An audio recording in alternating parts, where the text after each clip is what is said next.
So coincidences now is like from an existentialistic standpoint, it's a glitch.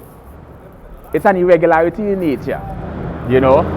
And as I said earlier, physics defines synchronicity as coincidences. Their interpretation is based on an infinite amount of chaos narrative is inevitable.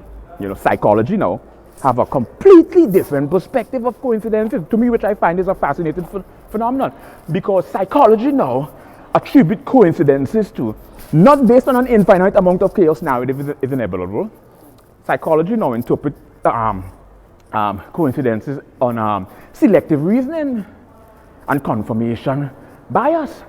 Selective reasoning and confirmation bias. So you see we have a huge contention here. It's not the interpretation, but the mutually exclusive, the dichotomic or the trichotomic schools of interpretation of a same phenomena. So